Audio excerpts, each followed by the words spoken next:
Starting from puberty, basically normal puberty होती क्या है? प्यूबर्टी एक ऐसा प्रोसेस है जिसमें हमारे पास रिप्रोडक्टिव और द सेक्सुअल डेवलपमेंट हो रही होती है और उनकी मैच्योरेशन हो रही होती है। बेसिकली ये चेंज कर देता है एक चाइल्ड को इनटू द अडल्ट, जिसको हम लोग कह रहे थे कि नॉर्मल प्यूबर्टी है। ठीक है। ये हमारे पास किस वजह से हो रही होती है? हाइपोथैलेमो पिट्यूटरी एक्सिस, एचपीओ एक्सिस, इसकी प्रीवियस वीडियोस में भी हम लोग बात कर चुके हैं। ये हमारे पास गोनाडोट्रोपिन रिलीजिंग हार्मोन होता है, वो रिलीज़ करना आहिस्ता आहिस्ता शुरू कर देता है from the age of 8 to 9 years. Release करना शुरू कर देता है, फिर प्रोग्रेसिवली ये जो है ना गोनाडोट्रोपिन रिलीजिंग हार्मोन रिलीज़ होना शुरू होता है, जिसकी वजह से अपना ये पूरा एक्सेस जो है ना एग्जीक्यूट होता है। ठीक है। इसमें जो है ना एक मेजर रोल होता है एक हार्मोन का, वो जो होता है लेप्टिन, जो कि मैंने आपको प्रीवियस वीडियोस में भी बताया है। इसका एक मेजर रोल है in the onset of puberty. ठीक है। कुछ फिजिकल चेंजेस होते हैं जो कि हमें प्यूबर्टी में नज़र आते हैं, हम वो देख लेते हैं। थिलार्की, एडिनार्की एंड द मिनार्की। बेसिकली हमारे पास कुछ फिजिकल चेंजेस हैं जो कि प्यूबर्टी में हो रहे होते हैं। थिलार्की हम लोग कहते हैं ब्रेस्ट डेवलपमेंट को। ये टर्म्स हैं कुछ, ये आप लोग याद रखिएगा। एडिनार्की हम लोग कहते हैं एक्सिलरी ग्रोथ को, एक्सिलरी हेयर ग्रोथ को। और मिनार्की आपको पता ही है, मिनार्की हम लोग कहते हैं ऑनसेट ऑफ मेंस्ट्रुएशन को। बेसिकली कुछ फिजिकल चेंजेस है जो कि प्यूबर्टी पे अचीव होती है। ठीक है। ये तो हमने बात करी फिजिकल साइंस है प्यूबर्टी के, जो हमें देख रहे हैं। सबसे पहले हमें जो है ना कुछ 2 to 3 years before the menarche हमें ब्रेस्ट बडिंग मिल रही होती है, उसके बाद ब्रेस्ट एंड पेपिला मिल रहा होता है। इसको हम लोग पूरी टैनर स्टेजिंग कहते हैं। ये आपकी 10 टीचर्स में भी मौजूद है। Let's have a look from 10 teachers this tenor staging है। ये आप लोग देख लेगा एक दफ़ा। प्री प्यूबर्टल होता है, फिर breast and papilla elevated as a small mound areolar changes, फिर फर्दर करके चेंजेस बढ़ते जाते हैं। ठीक है। इसको हम लोग कहते हैं, सब नाम याद रखना है, टैनर स्टेजिंग। ठीक है। और फिर ये जो है ना हमारे पास बेसिकली टाइम का पीरियड क्या होता है मेनार्की का या ऑनसेट ऑफ प्यूबर्टी का? एटलीस्ट 11 to 12 ईयर्स तक हमारे पास जो है ना, और ये या 14 ईयर्स तक भी कुछ लोगों में हो रही थी, वेरी कर रही होती है। ठीक है। और जो शुरू के 3 ईयर्स के साइकिल होते हैं ना मेंस्ट्रुएशन के, वो हमारे पास यूजली एनओवुलेटरी होते हैं और इरेगुलर होते हैं। ठीक है। स्टेजेस हमने देखी हैं, अब हम लोग देख लेते हैं प्रिकॉशियस प्यूबर्टी।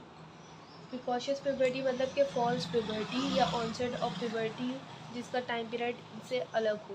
लोग देख लेते हैं।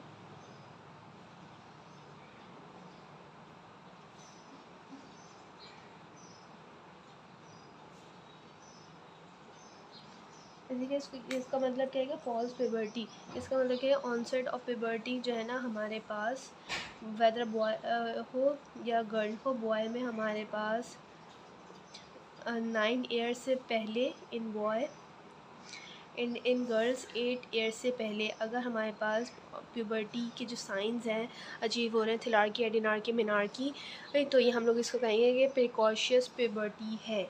ठीक है। अब इसके ना कुछ कॉजेज़ होते हैं कि किस वजह से होती है, या फिर ये तो सेंट्रल हो सकती है या पेरिफेरल हो सकती है। सेंट्रल प्रिकॉशियस प्यूबर्टी के जो है ना ये साइंस हो सकते हैं कि गोनाडोट्रोपिन डिपेंडेंट होती है, गोनाडोट्रोपिन रिलीजिंग हार्मोन ज़्यादा रिलीज़ हो रहा है, या फिर जो है ना सेंट्रल नर्वस सिस्टम में कोई मेल फॉर्मेशन है। ठीक है। ये तो हमारे पास किसके कॉजेज़ होते हैं? सेंट्रल के सेंट्रल प्रिकॉशियस प्यूबर्टी के। और एक और मैंने आपको बताया कि होती है हमारे पास पेरिफेरल प्रिकॉशियस प्यूबर्टी। ये इस वजह से हो सकती है जिनमें गोनाडोट्रोपिन इंडिपेंडेंट होती है, ये तो, और किसी पैथोलॉजिकल वजह से हो सकती है, या फिर कोई एक्सोजिनस बहुत सारा हार्मोन ले रहा है, estrogen secretion, estrogen exogenous source से ले रहा है, या फिर कोई हार्मोन प्रोड्यूसिंग ट्यूमर है। हमने बस ये रखना है सेंट्रल और पेरिफेरल में। सेंट्रल जो है ना हमारे पास गोनाडोट्रोपिन डिपेंडेंट होती है, जो कि पेरिफेरल होती है गोनाडोट्रोपिन इंडिपेंडेंट होती है। ये किसी वजह से ट्यूमर की वजह से हो रही है, या फिर कोई एक्सोजिनस ईस्ट्रोजन की सोर्स इनटेक है, इस वजह से हो रही है, ठीक है। और जबकि जो सेंट्रल वाली है ना, हमने कहा कि कोई भी ब्रेन ट्यूमर है, सीनस मेलफॉर्मेशन है, या फिर गोनाडोट्रोपिन रिलीजिंग हार्मोन की वजह से हो रही है। गोनाडोट्रोपिन रिलीजिंग हार्मोन ज़्यादा सिक्रीट हो रहा है, वो किस वजह से? ब्रेन ट्यूमर की वजह से, सीएनएस मेलफॉर्मेशन की वजह से। इन दोनों की सेंट्रल और पेरिफेरल की वजह से हमारे पास क्या हो रही थी? Precocious puberty. और एक और प्यूबर्टी होती है डिलेड प्यूबर्टी। इसको देख लेते हैं हम में से ये क्या है।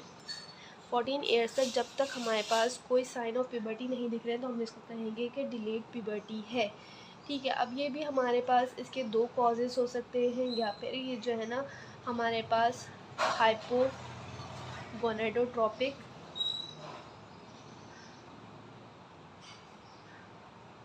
हाइपोगोनाडिज्म की वजह से हो रहे हैं,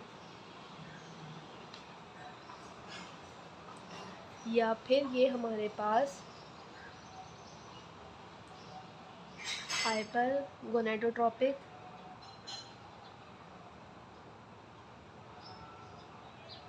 हाइपोगोनाडिज्म की वजह से हो रहे हैं। इन दोनों में बेसिकली डिफरेंस क्या है? जो हमारे पास गोनाडोट्रोपिन रिलीजिंग हार्मोन हो रहा है वो कम रिलीज़ हो रहा है, कम सिक्रीट हो रहा है, जिसकी वजह से डिलेड प्यूबर्टी हो रही है, या फिर ये अब गोनाडोट्रोपिन रिलीजिंग हार्मोन ज़्यादा सिक्रीट हो रहा है और गोनेट्स पे जाके काम नहीं कर रहा है, इस वजह से हो रही है, ठीक है। अब हम बेसिकली अब ये हमारे पास हाइपोगोनाडोट्रोपिक हाइपोगोनाडिज्म होता है किस वजह से? ये मे बी सेंट्रल हो सकता है, या फिर किसी और पिट्यूटरी ट्यूमर की वजह से हो सकता है, कैल्मस सिंड्रोम की वजह से हो सकता है, या फिर ये हमारे पास एसोसिएटेड हो सकता है प्राइमरी एमेनोरिया के साथ, ठीक है। कॉन्स्टिट्यूशनल भी हो सकता है, ये कोई ज़रूरी नहीं है कोई ट्यूमर ही हो या फिर कोई और सिंड्रोम, कैल्मन सिंड्रोम वगैरह ही हो जिसकी वजह से हो रहा हो, मे बी ये कॉन्स्टिट्यूशनल भी हो सकता है, ठीक है। जो हाइपरगोनाडोट्रोपिक होता है ना, बेसिकली इसमें क्या होता है कि गोनेट्स जो है ना, गोनाडोट्रोपिन रिलीजिंग हार्मोन तो है लेकिन गोनेट्स एक्ट नहीं कर पा रहे सही से, गोनेट्स फेलियर है, जिसकी वजह से जो है ना ये हो रहा है।